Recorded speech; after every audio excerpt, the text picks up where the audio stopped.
Welcome to the Trade Show Podcast, the home for conversations with global leaders in the trade show and events business.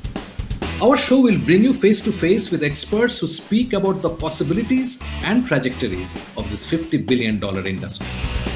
I'm your host Shubhanjan Sarkar, founder of Pitchlink, the next generation visitor engagement platform where our mission is to make conversion easy. Welcome to this episode of the Trade Show Podcast. Thank you for listening and your continued feedback. If you have suggestions or you want me to dig in with a specific guest, please write to me at shubhanjan@pitch.link or message me on LinkedIn, both links available in the show notes. Meet my friend Enrico Gallorini, co-founder and CEO of GRS Research and Strategy, a cutting-edge boutique multinational research firm headquartered in Venice, Italy.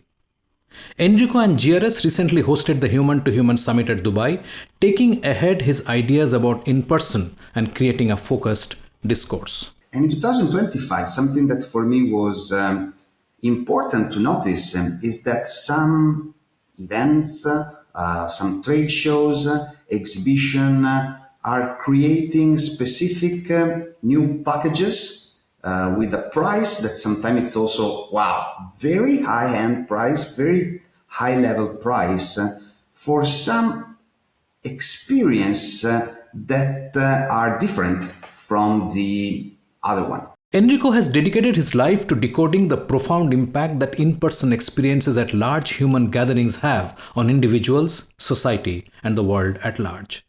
His most significant finding is the unique quality that only live events have to inspire and drive human evolution. Through his research, he has uncovered remarkable and enduring patterns dating back to the very origins of humanity, insights that remain relevant today and will become even more vital in the future.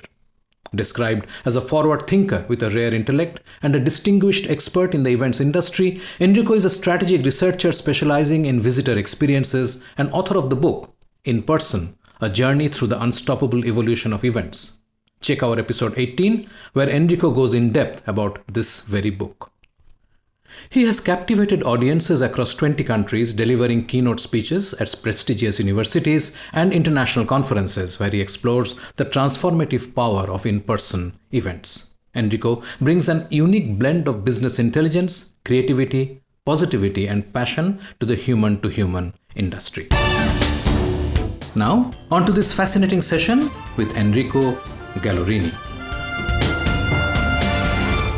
Enrico, welcome back on the Trade Show Podcast. I'm so happy that we could, get you in. You're my first guest for 2026, so welcome. I'm so proud to be here. Thank you very much for inviting me. And I feel the responsibility of being the first guest of 2026. Absolutely. I just want to dive in straight away. You and I spoke about your book, In Person. We spoke thereafter about In Person. And obviously, one of the reasons why the event industry bounced back the way it did post-COVID is because it's in person. Absolutely. Right? In 2025, what did you notice in terms of the organizers and trade shows? What really is coming out when you focus on in person as a lever? Actually, there's not one thing that I've seen, but there is some trends that are part of long time trajectory that are coming. And in 2025, something that for me was important to notice is that some events, some trade shows, exhibition are creating specific new packages with a price that sometimes it's also, very high-end price, very high-level price for some experience that are different from the other one. So this is quite obvious in many other in-person experiences, in many events since ever. So there is the gold circle or the platinum experience and everything. This is arriving also in the exhibition industry. And I think the reason it's really related to the fact that we don't have time. We are all under pressure. The world is running so fast, and if someone somehow dedicates some of his time, that is the most important resource that any human have, in person mainly, that is a full band experience. There's a lot of people that, maybe not a lot, there's many people, and they are increasing, that they want to use their time in the best way possible. And so if there is a ticket, a pricing experience, or a package that allowed you to have something more, like a VIP or maybe VVVIP, people start to choose those. Not only for the people that the organizer knows, so the invited, or the guest, or the, I don't know, the sponsor guest. No, there are people that just want to have a higher experience compared to the ordinary one. This is something that I see in 2025, and I think it's a trend that will increase a lot. So pricing discrimination, brand awareness is the other thing that is important, and working on the real clustering of your attendees, because inside of them there are a lot of people that want to have a different experience. So is it for you, suppose we talk about uh, what that experience should be. I mean, I don't know if you remember, there was this famous interview with Brian Chesky of Airbnb many years back, where he spoke about, you know, internal, there is a process of what is a 1-star experience and what is a 11-star experience, right? So like 1-star is that nobody comes, there is a you're waiting for somebody to give you the keys, the punch pad thing doesn't work, and so on and so forth. And 11-star is you walk out of the aircraft and there is Elton John playing a concert for you, welcoming you to the place, right? So that's the kind of thing. So if you put on your in-person hat and experience hat, what do you think would be an experience worth paying for separately? Maybe in many cases a very high amount, like you said. What should be that? What should be the nature of that experience? So I think that there's not one exact experience that fit for all, Right. especially if we go in the in-person experiences as a full industry. So from concert to large events, festival, trade show, exhibition, theme parks, visitor attraction. Now, it's so different that my point is that it's important to understand much better who are your clients, why they come, and what they expect in terms of their value. So if we focus on the niche of trade shows and large exhibitions, I think the main driver is time. That's the B2B. It's really about time, but it's also coming the other element, because that person is always the same one that also go to other experience. It's not only time, it's meaningful time. The people attend trade shows for discovering something new, for sure, but also to belong to something bigger than himself, his company alone. So these things are coming together, and I think it should be part of a more curated overall journey inside of the live experience. So I am the guy that really believe on serendipity. But serendipity is not to leave the things just by chance. It's to prepare everything in order to make that special moment an important experience and connection. So I think going back from the 1 to 11 star, especially on B2B, the expectation is on managing time. This is very important. Connecting with the right people in the right way.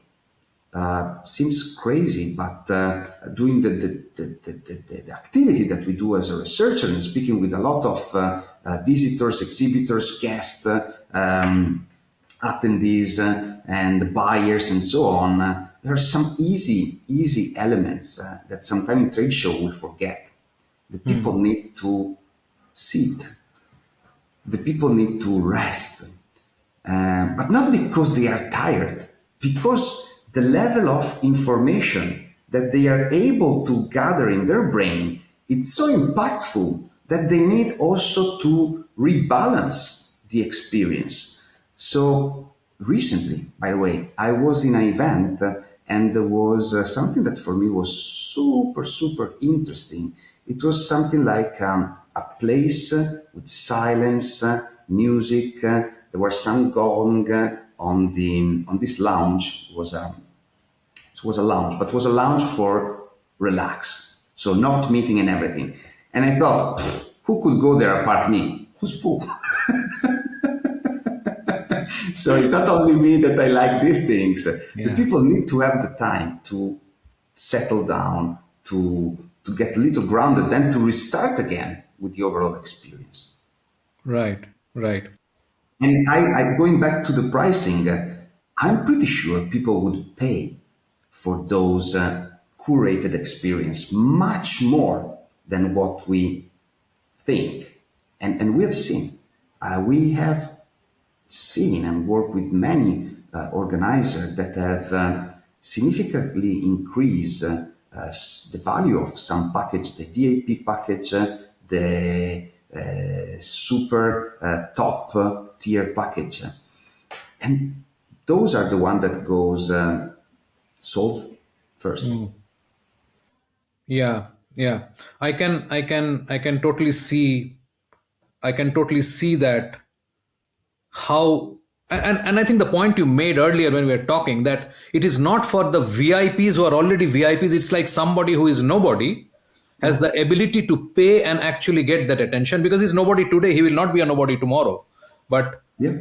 he will not get invited by somebody, but he or she should be able to pay and get that level of attention and value, like you mentioned. Yeah, also because once you are able to understand better the dynamics behind this, you as an organizer, you will also discover some other clusters of Correct. people that you never had in your mind. All the market are changing very fast.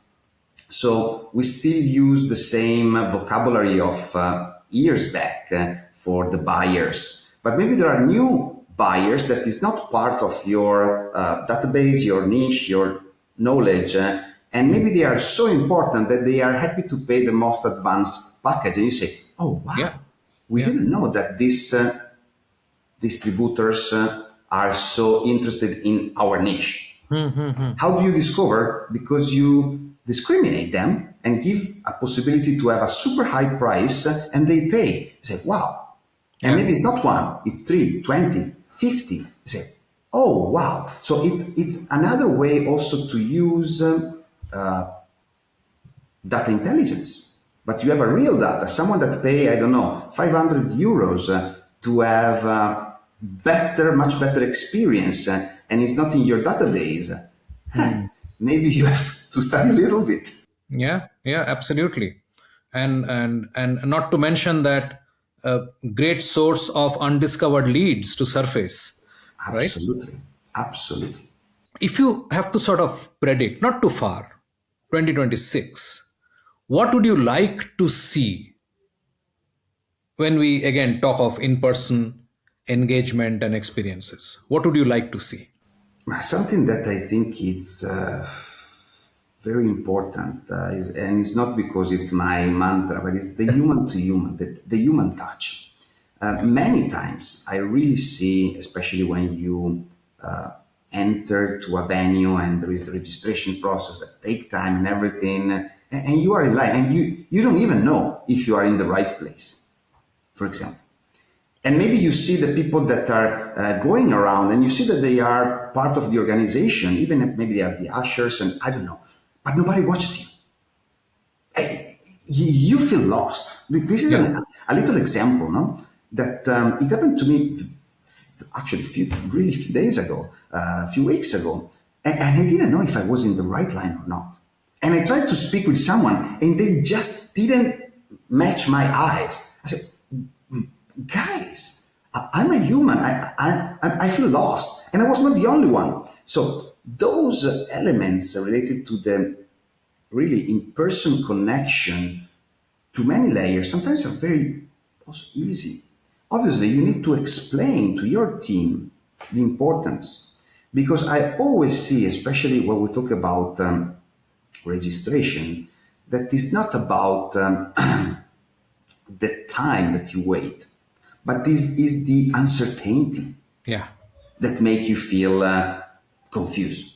But if that time it's used in the proper way, that make all the differences. You are in a line. I just give you one example, then we can, and I'm sorry if I'm speaking about this, that maybe it's not No, no, no. related to what It's you think. fine. But in those moments, it's not difficult to use the time of the people. You have people that are waiting 20 minutes, right? Yeah.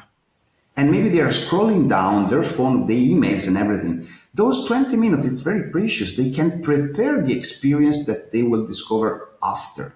So giving them the possibility to know what is the program, how does it work, the event, if there is any special elements, some areas that you want the people to go and visit for many reasons, maybe because it's super cool or maybe because nobody cares. I don't know. But you have people in line. Wow, that's a huge resource. Absolutely. We have not to waste the time of the people. This is what I'm saying. Enrico, again, another thing I want to talk about.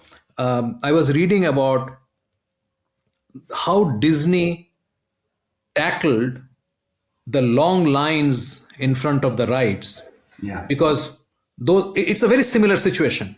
You're waiting for something, you have nothing to do. So Disney actually sent out jugglers and clowns and entertainers to entertain people who are in the queue. I'm not drawing a parallel, but exactly what you said. How do you make that 20 minutes count, right? Okay, so I want to open quite a big chapter on this. Yes. We have to think that the same person that is in that line is the same brain, mind, body, soul of the person that attend in other lines. For example, for me, okay, Disney, maybe the people say, Disney, well, too much, we are not Disney. Okay, let's go on basic things. I don't know, Starbucks, Yeah. okay? Everybody goes to Starbucks, it's not, but the way that they make you waiting is not about time, it's about emotions.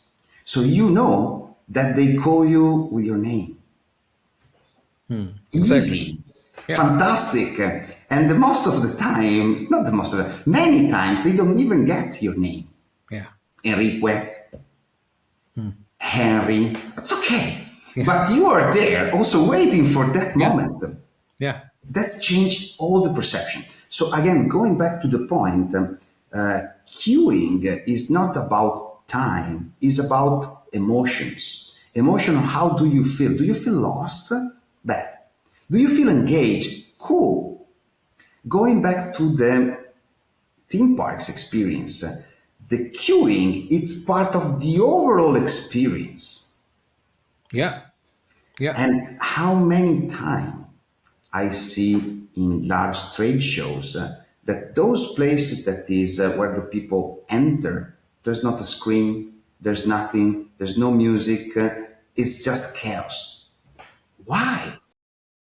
Absolutely. And now that you say, and you see what we are doing an in-person event, which means we want to do human to human, but we are allowing them to scroll, Yeah, even to check timings, even to check this, check that. We are sending, we are bringing in a lot of technology. I mean, I also use technology in my day job, as you know. I create stuff. But the point is, it all should lead to the in-person extraction of that in-person time, which is so precious, which is so rare. yeah. And just to make a very practical example that maybe it's part of the education also of the our industry and everything, the people in that line that are entering in a B2B event about, I don't know, agriculture or food or mechanics and everything are all super professional. So the people that you have in front and the people that you have behind are part of your niche. You should speak with them. Yeah. They will be happy to speak with you. So I know that it's not part of the overall queuing experience to speak with the people in front. So when you are at Starbucks, maybe you just have nothing to say to the people in front. But if you go to a B2B specialized event, the people in front of you, Yeah. it's for sure interesting. Yeah. So this is where probably all of us have to think about, because Yeah. those moments are precious. It's time and it's in person. So the people that choose to be there belong to the same needs. Yeah. See the newness, do business, be part of a community. Wow. Yeah. Yeah. It's time for a short break. Stay with us. After the break, The most of the organizers have not really understood that exhibition, the content of the exhibition is not the most important content of the event. We know the contents are the ones that are displayed inside of the booth. Full stop. you are listening to a Bizcast audio original. Podcasting is one of the fastest growing content marketing avenues today. We can help you exploit this largely untapped marketing opportunity. We can craft your audio strategy and leverage the wide reach and easy streaming capability that smartphone penetration provides. It is powerful and personal. Talk to us to find out how podcasting can help you build your brand and reach out to target audiences. Welcome back. I'm Shubhanjan Sarkar, your host for the Trade Show podcast and founder of PitchLink, the visitor engagement platform. Let's dive right back into the episode.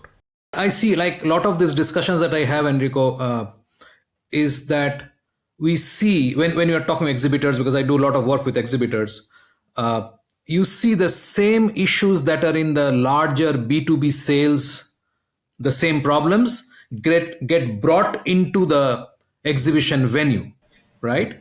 So what I'm trying to tell you is how wonderful it would be if a senior person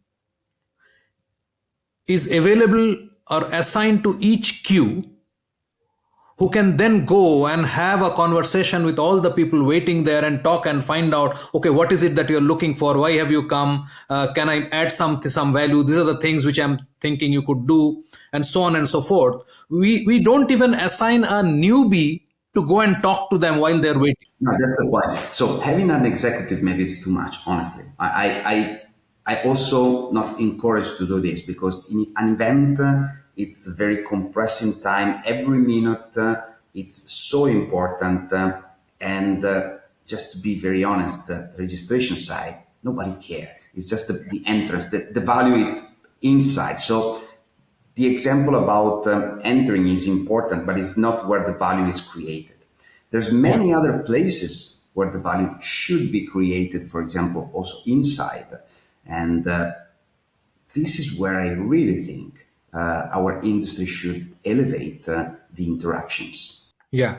What else comes to your mind apart from? I mean, this is one thing we spoke for a bit, I guess. For example, something that for me it's crazy is that what we are seeing in terms of also real numbers is the super drop down in terms of satisfaction and interest in conferences inside of exhibitions.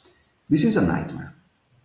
And I think this is a big problem, because the most of the organizers have not really understood that exhibition, the content of the exhibition is not the most important content of the event. We know the contents are the ones that are displayed inside of the booth. Full stop. The people come there to see the booth with the newness, the new things and everything. But those conferences are a moment where the people also sit and try to understand and have a deeper understanding.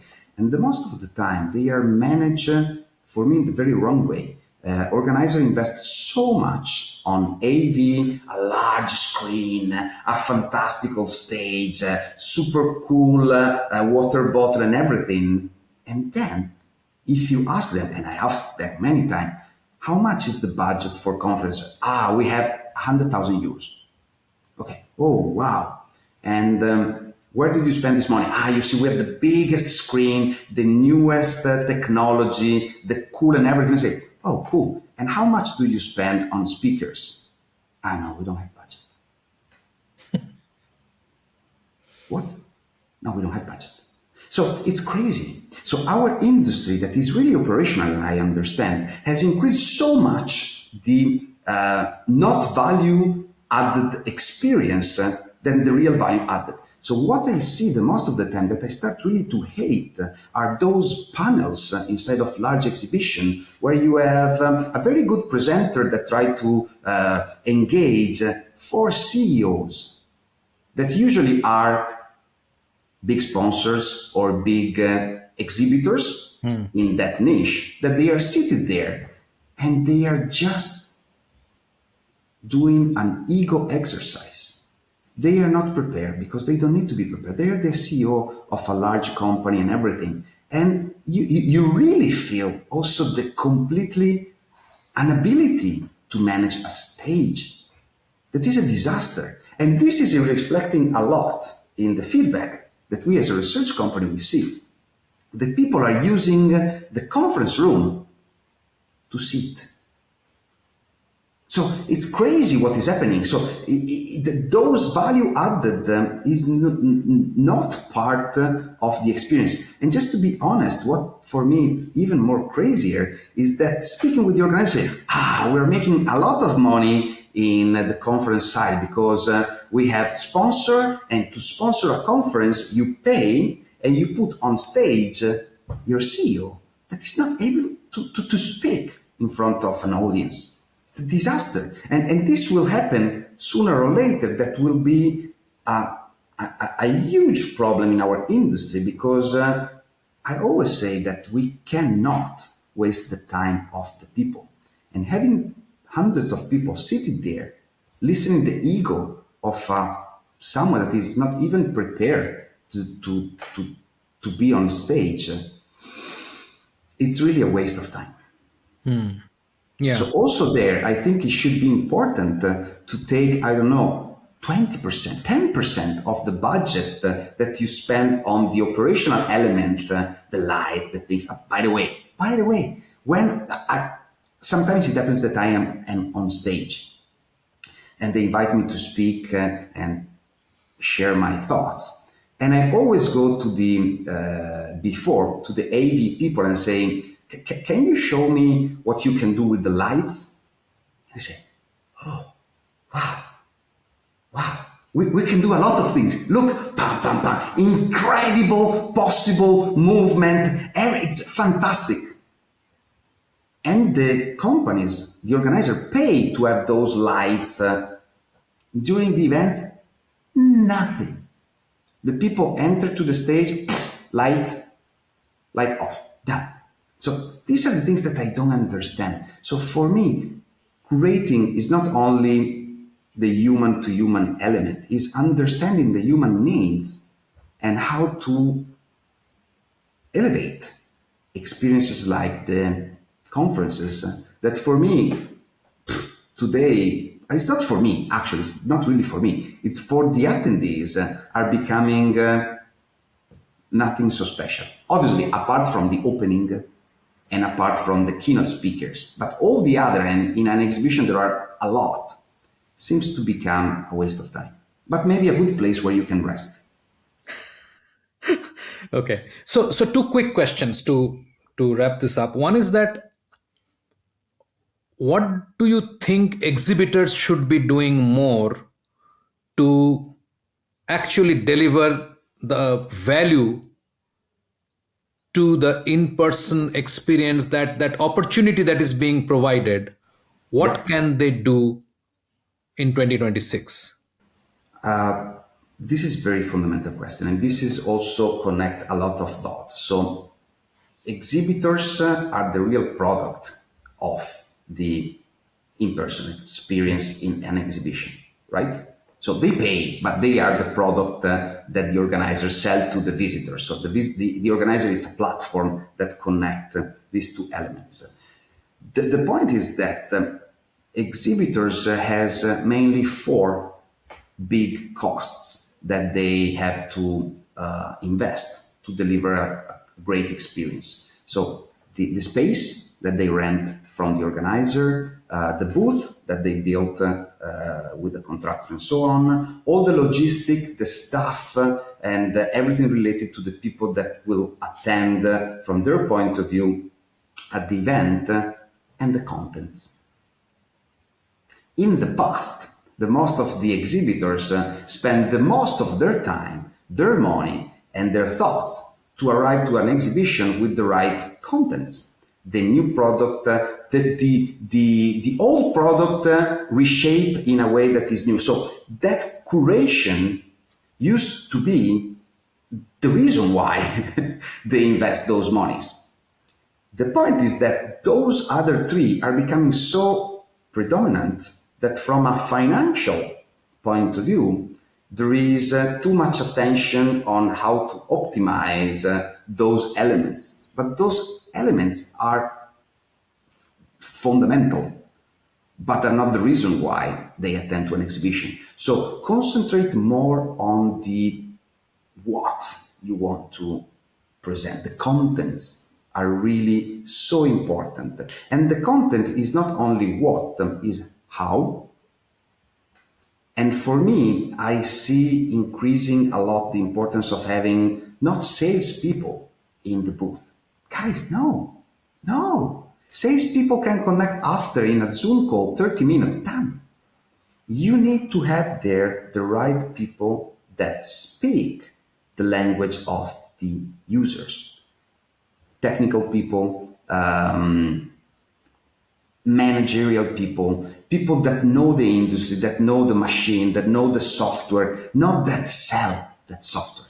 The selling part, it's important, it's fundamental, but probably is not the value that you can have in an exhibition. An exhibition is where the people, if someone comes to your booth to understand, they know they can buy, right? But they want to understand more why of that product working that way, why is different from the competitor. And this is much more related on how to use that is not something that the salespeople usually know. Right. So less salespeople, more technical people, more C-level people that can really interact with the right audience. Yeah, who understand the industry, who can talk, like you said, who speaks the user's language, Yeah. not who is trying to figure out their band. This is not my point of view. This is also the point of view of the visitors and the Yeah. buyers. They know. They are bombarded by salespeople that they pitch so many times. And now it's easy with Zoom and the other things. They present the product everywhere. So it's no more about that. It's about, okay, so let's go inside. I have a problem with my factory that is in this heat zone of the world. Is this machine able to work properly in this environment? Wow. You need a technician that speaks with you. This is where I see the element that have probably Sure. to go deeper on this. And last question is that how do you see, I mean, we are talking about the Gen Z coming into the industry, coming into as buyers, coming into events. Do you see, from your research and from what you have seen and read and spoken, do you see any distinctive difference in their approach to in-person events and shows? For sure. And yes, and for them, they are much more important than for previous generation because it's rare. it's the moment where they can really be part of something bigger that maybe for our generation was, for example, going to the office and share with the other people and everything. Now, most of the new generation just go to the office maybe few, if we're lucky, few days per week. But in their mind, even if they go to the office, they are in their zone in front of the computer and everything. So the interaction, the socialization is sadly is not part of the way that they work. So those moments, it's the place where they can really open themselves because they are asked to do that. So yes, I see much more enthusiasm and sometimes also over enthusiasm because then the experience is not so incredible, but can be that engaging them, creating spaces where these people can connect. Also, young to young people, that is something that is important to drive, but have to be driven by the organizer. That's the point. Yeah. They are not so able to create those waves of connection. Absolutely. In fact, just the episode of that is going to come out this month is one interview with Dr. Corey Similar, and she has been doing research on Gen Z, and she pretty much said the same things, that they are not used to socializing because they're so they're sort of digital natives who are very comfortable spending time, texting each other. But they do come to these events with expectations, and you have to create, as organizers, spaces where they can actually meet with people. So giving them more technology there Yep. is not really helpful, but giving them opportunity to engage is what is helpful. Exactly. Exactly. Totally agree. PitchLink makes buying easy by enabling high quality engagement between buyers and sellers. Through its presentation and discussion modules, sellers create customized sales narratives using sales collaterals and personal videos and reach out to prospects through a non-intrusive, buyer-qualified engagement process. PitchLink requires no installation or download, contains and manages the entire repository of sales collaterals and buyer-seller conversations. Talk to us to know more about how you can engage with customers without interruption. Connect with us on LinkedIn or visit tradeshowengage.com. That is tradeshowengage.com. Enrico, before we wrap up, tell us about the event that you are hosting on 15th, Human to Human. Talk about what made you do it, what are you planning, what people are expecting to accomplish on that day. So this event is called Human to Human. It's very the basic of what we do as a research company, try to drive the human experience and understand the human experience.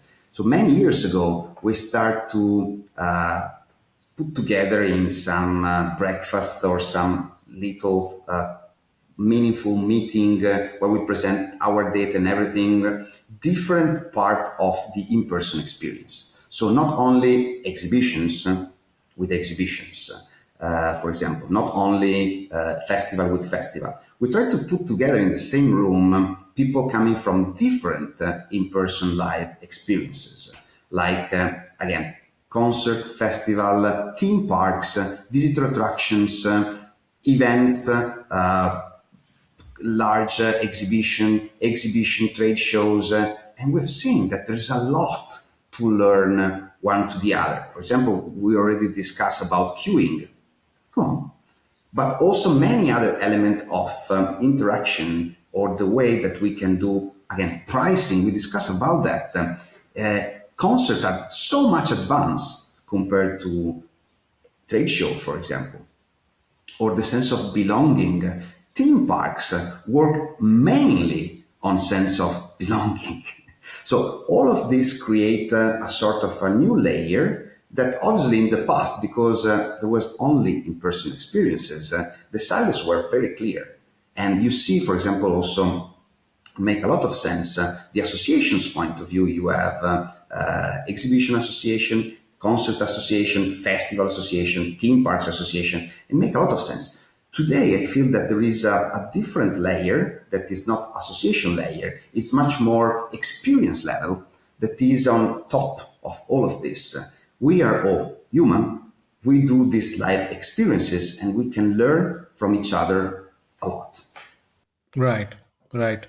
And I wish you all the best, and I hope to catch up with you soon and talk about what happened there and how the audience reacted, because you are opening it up to a larger audience this time.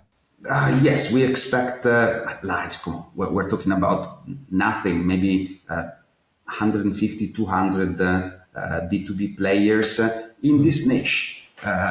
So Right. yes, we try to do something that is different, and we will see if it works or not. Last year was the first edition.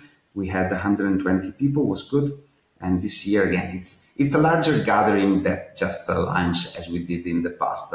But it's having his momentum. A lot of people, it's seeing that behind of this could be a lot of value. Right. Enrico, thank you so much for joining me today. And again, thank you for being my first guest of the year. And we had a great conversation. I hope you enjoyed it as much as I did. A lot. Thank you very much. And I hope to have others also in the future. Have a good day. Thank you. We have a fantastic lineup over the next couple of episodes featuring great conversations on engaging your booth visitors and maximizing your ROI from your trade show investments.